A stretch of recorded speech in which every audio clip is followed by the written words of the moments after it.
Minasyaitonirrajim. Bismillahirrahmanirrahim. Surah Haqqah Mukki. বিসমিল্লাহির রহমানির রহিম। সুনিশ্চিত বিষয়। কি সেই সুনিশ্চিত বিষয়? তুমি কি জানো সে সুনিশ্চিত বিষয় কি? আদ ও সামুদ সম্প্রদায় মহাপ্রলয়কে মিথ্যা বলেছিল। সামুদ সম্প্রদায় ধ্বংস হয়েছিল এক প্রলয় বিপর্যয়ে। আদ সম্প্রদায় ধ্বংস হয়েছিল এক প্রকাণ্ড ঝঞ্ঝা বায়ুতে, যা তিনি ওদের প্রবাহিত করেছিলেন সপ্তরাত্রি ও অষ্ট দিবসে বিরামহীনভাবে। তুমি তখন উপস্থিত থাকলে দেখতে ওরা সেখানে লুটিয়ে পড়ে আছে, অন্তঃসার শূন্য বিক্ষিপ্ত খেজুর কাণ্ডের ন্যায়। ওরা কারো অস্তিত্ব তুমি দেখতে পাও কি? পাপাসক্ত ছিল ফেরাউন, তার পূর্ববর্তীগণ, এবং উল্টে যাওয়ায়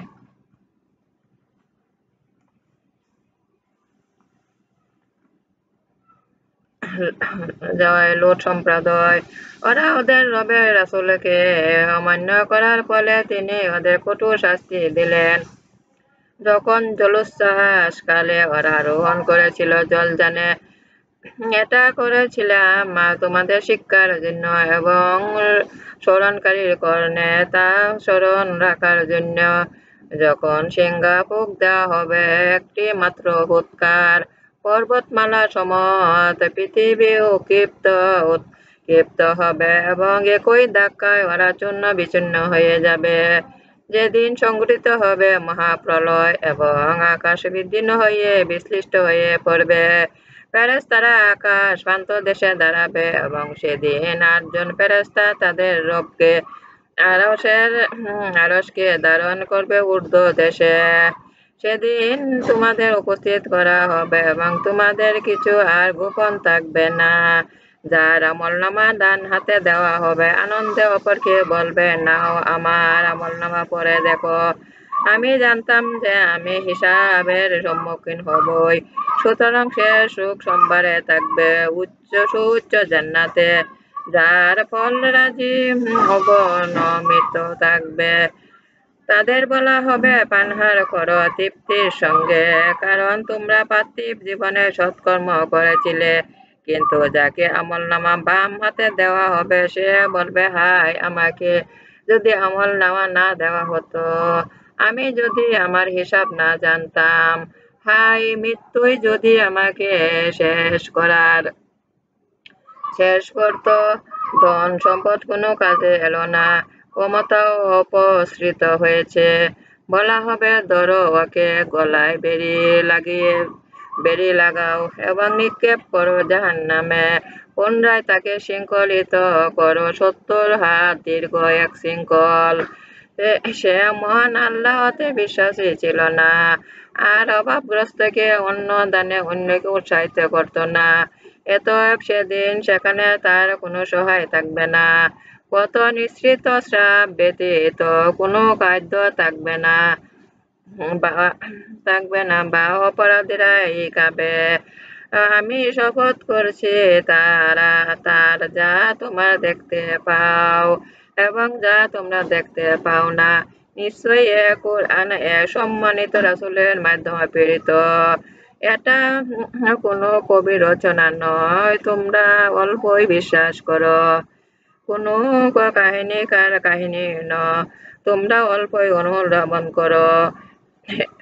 বিশ্ব জগতের রবের নিকট হতে অবতীর্ণ। সে যদি কোনো কিছু রচনা করে আমার নামে চালাতে চেষ্টা করত, আমি তাকে কঠোর হস্তে দমন করতাম এবং তার কণ্ঠশিরা কেটে দিতাম। তোমাদের কেউ তাকে রক্ষা করতে পারতে না। এ অবশ্যই উপদেশ সাবধানীদের জন্য। নিশ্চয়ই আমি জানি যে তোমাদের মধ্যে মিথ্যা আরোপকারী রয়েছে। নিশ্চয়ই কাফেরদের অনুশোচনা কারণ হবে। নিশ্চয়ই সন্দেহটি সত্য। তাই তুমি মহান রবের নামে তসবিহ পড়ো। আমার নামাজ, আমার উপাসনা, আমার জীবন, আমার মরণ সব আল্লাহরই। আমি আল্লাহর কাছে আত্মসমর্পণ করছি। হে আমার রব, আমাকে তোমার আনুগত বানাও, রাসূলের আনুগত বানাও। আল্লাহর উপদেশ পালন করতে শক্তি দান করো, আল্লাহকে উত্তম ঋণ দান করতে শক্তি দান করো। দুনিয়া আখিরাতে কল্যাণ দান করো, দুজকের অগ্নি হতে আমাকে রক্ষা করো। কল্যাণের দিকে আমাকে দাখিল করো, হে আমার রব। কল্যাণের দিকে আমাকে দাখিল করো, কল্যাণের দিকে আমাকে বের করো। তোমার সাহায্য শক্তি আমাকে দান করো। আমার প্রিয় নবী হযরত মুহাম্মদ সাল্লাল্লাহু আলাইহি ওয়াসাল্লামের ওসিলা আমার জীবনের গুনাহ ক্ষমা করুন। আমার ভিডিওগুলো আপনি বেশি করে শেয়ার করুন, বেশি করে সাবস্ক্রাইব করুন। মহান আল্লাহ বলেছেন পবিত্র কোরআন নিজেও পড়তে, অন্যকেও পড়া শোনাতে। তাই যারা পবিত্র কোরআন না পড়তে পারেন তারাও বাংলা অনুবাদ পড়েও মহান আল্লাহর বিধান কি দিয়েছেন পবিত্র কোরআনে মানুষের জন্য সব লেখা আছে। একটু বেশি করে শেয়ার করুন, একটু সাবস্ক্রাইব করুন। বিসমিল্লাহির রহমানির রহিম।